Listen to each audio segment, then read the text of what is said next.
Hello, namaste, God bless all you lovely people. You probably don't think I leave the house because I'm always sitting in front of the computer, whether I'm working or whether I'm talking to somebody or being zapped with some kind of amazing anything. So, first of all, I did finally trim my beard on the side. If you'll notice that now I look like I lost about 15 pounds from yesterday. Of course, I still kept this because that's too epic and I just can't get rid of it. And I could be like Willie Nelson if I put a little... No.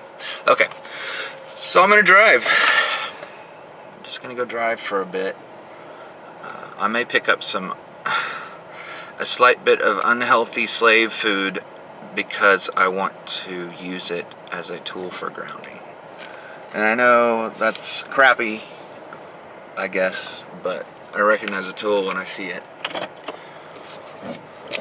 Whoa, okay, here we go. So I'm just going to drive for a minute and talk about yesterday. I'm availing myself of a camera that I picked up that I'm going to be blogging from. I just happen to have it sitting up in front of my speedometer, but don't worry, I can still see the left side enough to know it's perfect size. Pardon me. It's cool that recently I haven't really had, this is going to sound strange, but since I got my glasses only a couple years ago, a year and a half ago maybe, yeah, I never wore glasses till I was 37, and I knew I needed them. My right eye was giving me a bit of an astigmatism problem, and occasionally a focus problem, and occasionally a weird-ass problem. And I recognized that, gosh, for the longest time, it's freezing in here, for the longest time, I actually thought that I was having some kind of spiritual vision experience, if you will, because I recognized that look, I recognized that feeling.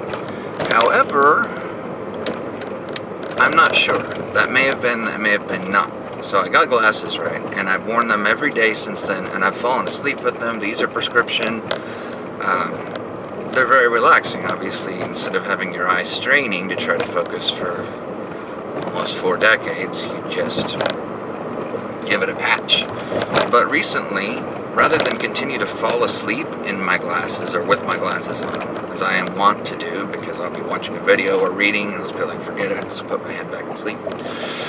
I've been taking them off, and I've been taking them off at different times, and I've been taking them off in different places, and if I can just concentrate enough and get enough energy over into that side of my head and push some energy up to the front of my eye, where it's actually not that hard. I usually get a lot of energy building up on the tips of my eye lenses, which is strange, but I can feel it and it's pretty awesome, and the tip of my nose. So I can actually see okay without them. Does that mean my focus is fixed? Well, no, not really. My left eye is good enough. I can drive without these. You know, I have them on because I want the UV protection. But anyway, so I can see, and it actually works together. Like, one thing that I see is when I have my glasses on, I consider things to be in 2 dimensions. Yes, I know there are 3 dimensions, and yes, I still have depth perception. Perception! But what I'm talking about is, when I do this, then things can really switch to 3D, because this eye is constantly focusing on a different point in space that's off from my left eye just slightly. Slightly up, and then slightly back. Yeah. Slightly up and slightly back, so I've got a shadow image that's so subtle you can almost not tell that it's there, but if you're concentrating and you're focusing energy, and if I'm moving, I can move my eye really carefully, so I can line them up sometimes, and it's just, well, that's one of those ways you get the tracer image, and you have this feedback, and it's just an entry to the other side or something. Very, very gentle, particularly gentle in the mornings. Anyway, I don't need to look like that. I don't need to have my eyes burning out. Yesterday was really good. Our group session was phenomenal. I think anyone who was there would agree that whether they were into the whole thing, there was something that captured them.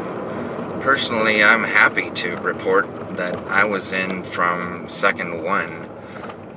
We were going, and I was like, I'm in this. So I wanted to talk a little bit about what I experienced. Specifically, I want to talk about the idea of banishing and the idea of cleaning a space. Or, well, I'm going to get more detailed in what I think. So I understand that, as before, we begin with the banishing from Mule, who is angry for spirituality, or what I was thinking this morning specifically, zealous. Yeah, he's kind of upset, but his zeal, fueled by that anger, is what is so good at just opening things up, showing you this is crap, and giving you a chance to put it away yourself, or punching it out of the room himself. I first will say, I think that the banishing begins with that tone, and I think it ended for me at the end of the chakra workup. And the reason why I say this is because yesterday as we were sitting there, I was thinking, well, banishing happens inside. It's in here that we're holding things. Of course we have energies out here too, but aren't they a reflection as above, so below? As in, as out. So if we can get this part ripped out, then this part's easy if it's not already done.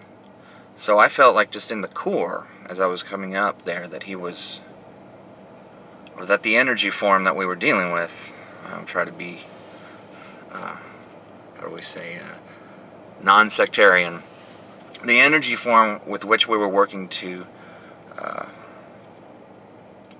banish the space, and banished us, and not us, we were what was left. Okay, so it's starting up, and I remember at each chakra, I went through certain things that frankly scared me. They were very negative. And there were many times when I was thinking, okay, I have to turn this off. I can't keep up with this. I can't keep doing this. This is dangerous. You know, I need to settle down. This is just ridiculous. What if my ex-wife broke in the house and walked in here right now and saw me? It would have been ridiculous, because I was sitting there with like my little, I don't keep an altar. I have a bag of stuff, and I'll just throw it out whenever I want it, or in a shelf or something, because I don't have any attachment to one place so much as I have an attachment to place. See, I was talking to a friend of mine who, and I'm drifting, and you know what, stay with me. Talking to a friend of mine who, first of all, he needs to learn how to shield himself so badly. He's dripping with negative energy. Everything in his life sucks. He's pissed off all the time. He's trying to get some help now because of his anger issues. And I was trying to encourage him, like, you know, first of all, I try to tell him, and he doesn't get this at all, but this out here is, if not 100%, it is your portion of contribution of what's in here. In other words, you, in normal situations, of course, we're in a consensual kind of reality that we're generating. Of course, when we're by ourselves or in a small group, then we have far more control over this area. So let me jump from, the chakras were scaring me, and as I went up, not only was I getting frightening situations that I had to work through, and other things that I had to work through right there in the middle of the banishing. It's like, you don't have time for this crap. I could feel it spreading out. Word. Okay, as we're going up, it was still, as it was activated, the tone went all the way up and down. So it's working the whole time, but it was just, for me, because of the order we did, it was down, up, up, up, down. Because we'd switched the orders, right? What am I... Oh, yeah. Okay, so what was going on in my assessment was, it's not only that we were being cleared of a bunch of crap we needed to work through, even if cursorily, before we could begin the session, but it spread out. I could feel it spreading out, and so basically we were in, and I don't remember what the guy's name is, I don't read his stuff, I just remember his TAZ, Temporary Autonomous Zone. Didn't have to be fully autonomous, it was just a temporary clean zone. We were in a room, we were in a clean room, we were in this together. And he created a similar clean room for everybody in the group. As a matter of fact, he created the same clean room for everybody in the group. know, we all had our internal things to work through so we could get into a state of just grabbing onto this energy, grabbing onto the transmissions. But in truth, we were all together. If we're talking about a unity and unity consciousness and the reality of unity, if we're all part of the same, then we weren't all sitting or standing or lying down watching our iPads in our independent spaces that were created by this force of zeal that we took on and pushed out bad stuff. It created the space. And you can imagine whatever shape you wanted, but where I was is where you are. He didn't create 30 banished rooms. He created one very powerful clean room for all of us to share. And the way that we continue to share was by, our shared focus is absolutely crazy. Can anybody deny that when we're all staring at the symbols, when we're all focusing and just absorbing the color, the symbols, the shapes of, for example, the chakras, can anybody deny that when we're all focusing on that at the same time, it's very powerful and it basically pulls us together? We are going there, and we're all in the same place. And we travel there by focus. So all that to say, I think we were all in the same clean space, because we were inside. Were our bodies in our homes or wherever? Of course they were. And I think many of us would have prepared that room or space, at least in some way, for that kind of work, right? But what we begin on the physical frequently is completed in a higher dimension. We talk about, you have to manifest, you think of something up here, and you bring it down to 3D. But in the same fashion, what you do in 3D can work its way up, which is scary. Wow, my hair looks like, well, yeah. So in that case, we're taking something from 3D and moving it to 4D or higher. It's just fantastic. And that was rambling and weird. During the chakra workup, I wrote down a lot of things. Well, I typed in a lot of things because I can't write very quickly or legibly. So I would alt-tab over to my writing program and add different sections for different experiences. And so I was writing out information that, for me, on my path, cleared up some information regarding those issues that were being banished, and regarding my relationship with these external energy form entities, and how, for me, they are prioritized, if you will, or made into not a hierarchy, but trust me, they're still all getting along. I also, I'm going to make something and I'm going to post some information about it. Just, if I don't have it up soon, please remind me about a graphic, just say graphic, EQ, graphic equalizer. I'm at a stop sign so I can look at you. Oops, not anymore. I had things coming, and I don't think, except for the fact that we were all channeling the same ideas. Okay, so that brought us together. But except for the fact that right now I'm channeling whoever my personality is, I think. I don't consider myself a channel. Certainly not in the way that Sadhaka is. And so that's why, for we who may very well be interpreting, find such value in what he is doing with and for us. And of course, I think, having watched his videos and chatted with a bit, I think he's also clearly able to interpret himself, but he's able to bring a message to other people who can understand it. That doesn't mean that you might write down the exact same thing I did, which is weird. The light language activations are like machine language for the brain, I think. It's a data packet. it's a pretty large chunk of data that's being downloaded into our computer, and it runs, and as it runs, because it's running at such a low level, I'm going to turn in here to this neighborhood because I've never been here, it actually can overwrite, and replace programs that run in more, well, at any level of consciousness. So you're downloading a program that has complete root access. Okay?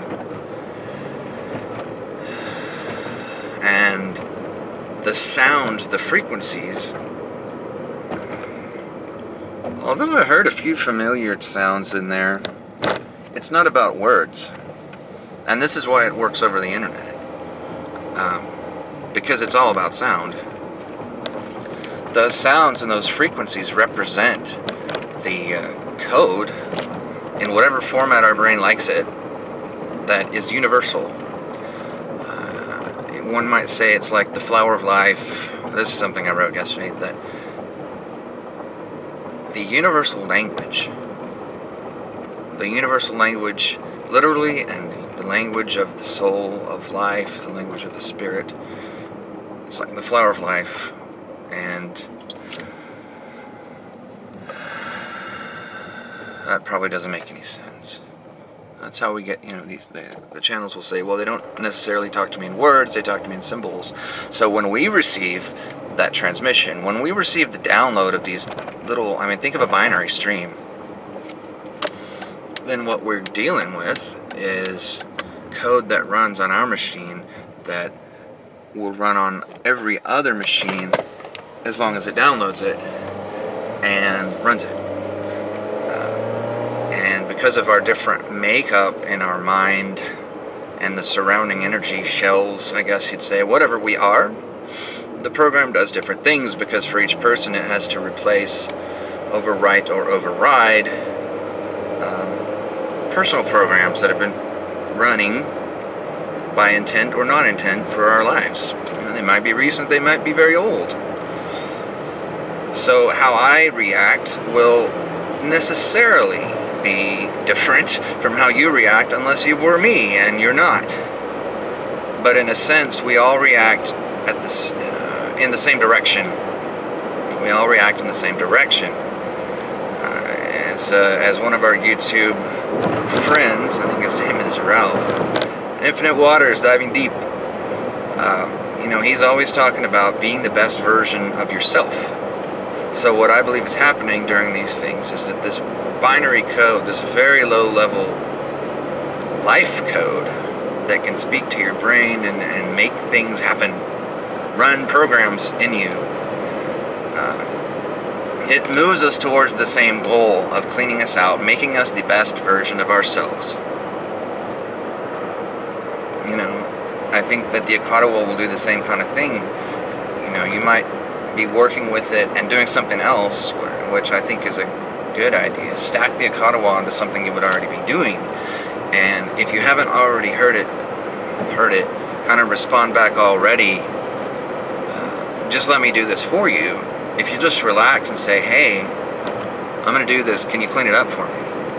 Then the Akadawa, which we are told has centuries, if not thousands of years, of information that has been distilled and worked through by all mystics through all generations, whether they were called shamans or, alchemists or plants who do it automatically. All this information is in this substance, and so it knows better about certain things. You may be doing some things just fine, you may be doing some other things not so fine, and it can just replace those programs in the same way that the light language can. The light language is at a much deeper level, simply because of the language, because of the format of the data packet. Now, I've specifically had that happen even when I'm channeling the different varieties or flowing or empowering and activating different varieties of the Akadawa, you know, it knows itself. It knows itself better than I do, so it's able to use what I am at this point to express itself as well as it can. And as it moves in that direction, it detects the things that are like blocking or bad or like inefficient programming, and it refactors that, and it can take from its history and say, well, here is literally the best version that we've come up with, that we, all of us in one who are in touch with mystery, this is the best thing we've come up with. This is our answer. And so that answer replaces, it stretches into and pushes into and eventually replaces what you're doing. If you're doing something totally wrong, I think it's going to replace it carte blanche. If you're doing something kind of close, I think it's going to train you and discipline you. Not mean discipline, but you know, it's actually going to discipline you in your practice so that you are able to you know, be more efficient. Replace or add, you know, if you need something you don't have it. If you got a whole library of information, of alchemical information that's been refined from way long ago, then you probably have some better options that you're just not aware of. And well, now you can be. Wow, this is all rambling. I hope this is interesting. It's interesting to me to kind of work through it. I wrote down a lot of this stuff. Some of it I didn't, so this is a little bit new. Well, I'm already at 21 minutes and 34 seconds, so I think I'm gonna let you go. There was a lot more to it yesterday, by all means, and I am certain that, again, for each person, these activations, these downloads of very powerful low-level programming are going to cause different reactions because it's being put into our own individual pot of soup of programming and reactions of our own reactions. Like, you know, neurolinguistic programming is a lot of it is personal. Most people never think about it, but we're the ones that keep repeating this. We'll repeat like, I suck, I can't do this. And we're programming ourselves, and chances are we've been programming ourselves since we were a kid. My daughter always says when she falls down, I'm a klutz. I'm like, why do you say you're a klutz? Stop saying that, because if you don't, you're going to definitely be that. And she said, well, because mommy's one and mommy said it. I said, well, you know what? Your mother's wrong. Your mother's right about her, but she doesn't have to be right about you. She's right about her because she's never stopped running the program and she thinks it's funny. Sometimes we totally take light these stupid programs that we could get rid of. We could get rid of them consciously if we would just become aware of them, if we would just think, what good does it do to go through your life and every time you make a physical mistake, reinforce that by repeating a silly spell. I'm just a klutz, boom, ooh, I'm just a klutz, boom, I'm just a klutz. Let me shield that out so I don't become that. That's so stupid, it's self-sabotage. So keep an eye out, open up your own self like a book and read it a little bit. If people would just think, if people would just spend a little time in introspection, which is why meditation works so well for so many people. It isn't necessarily that they're tapping into source. You don't have to do anything like that to make it beneficial. Persons who are seriously atheistic or agnostic or just don't care, they can benefit from meditation because there is the benefit of introspection. Once you quiet your mind, you will think of things. And they say, well, if a thought goes by, just let it go. You don't know whether it's yours, something you borrowed, or something from outside that's just flowing through. Okay, but you can still recognize the symbolic importance of some of those things. You can still open up doors in yourself while you're paying attention to this stuff. You might find out something about yourself. Know thyself.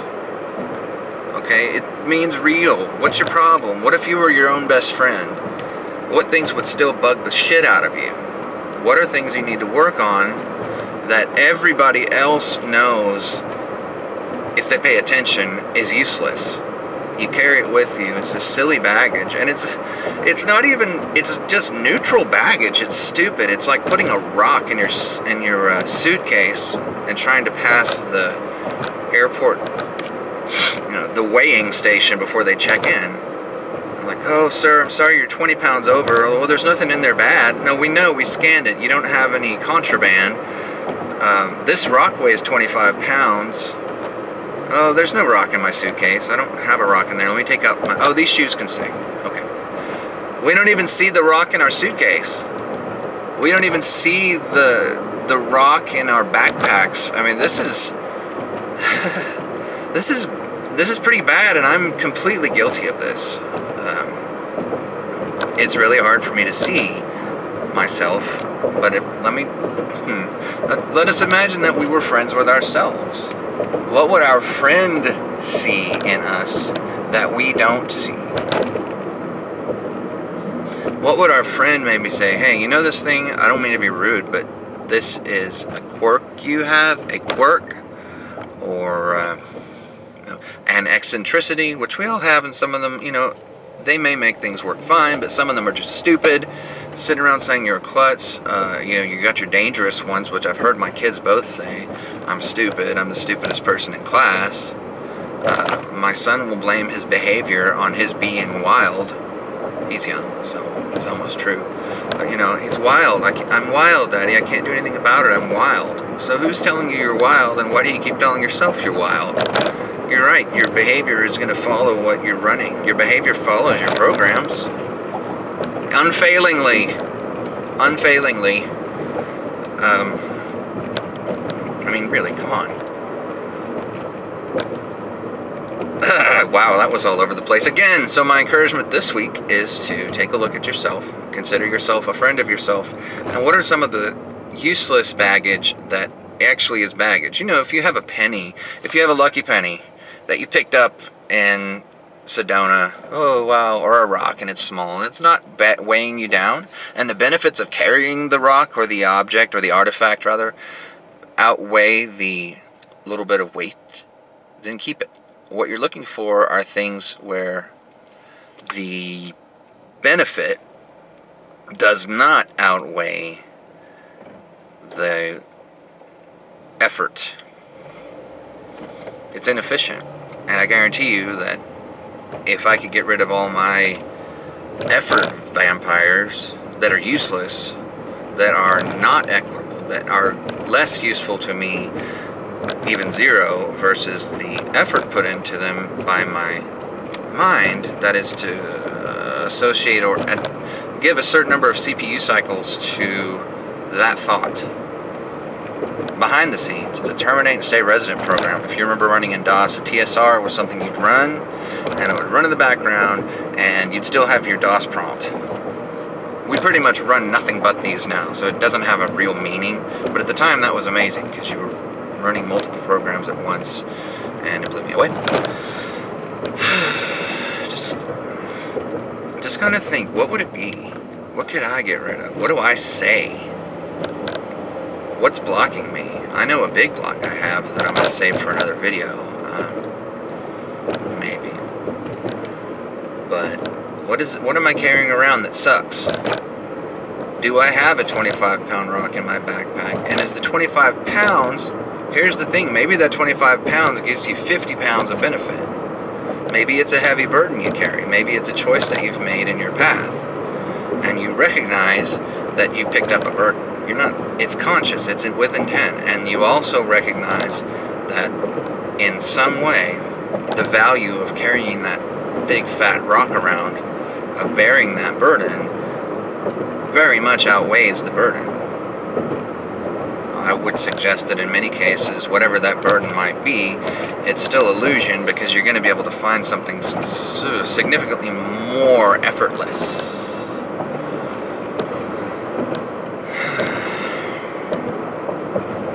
Oh, don't even get me into the aural optical kinetic learning modality. That's another discussion. So we were all together. It was wonderful. We were all of one mind. We were receiving data packets being downloaded that will have reacted differently in each one of us because of the program soup that we've got in there that's getting organized and cleaned up by our work. I really think that's awesome. Do you think it's awesome? I think it's awesome. And wow, I've totally driven to another city. Obviously not very far, it's half hour, but I think I better drive back. Wow, thank you all for being there with me. Thank you, Sadika, for your talent and for sharing your talent so generously. There are many persons with your talent who would expect a far larger energy exchange for what happened yesterday. I don't think, I think it's amazing. Your time is valuable. Your talent is valuable. You could be a lot more greedy. That's the word, greed.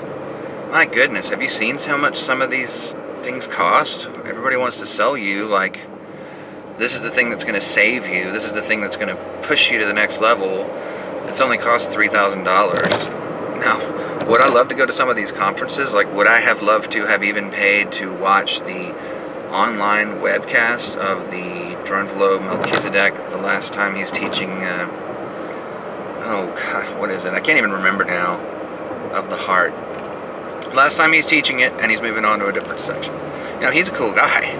I don't know him, and I haven't judged every single thing he says, because he says a lot, but in general, it's a very interesting, cohesive explanation of a lot of things. It's like it attempts to be, and in some way, for a lot of people, it becomes the grand unifying theory. It holds things together. It gives you an explanation. And it falls in line with thousands of years of study and work. So I guess it depends on your own opinion whether that study and work is a valid corpus of evidence or a valid corpus of thought from which to draw evidence or not. I think it is. It's probably a common thread here.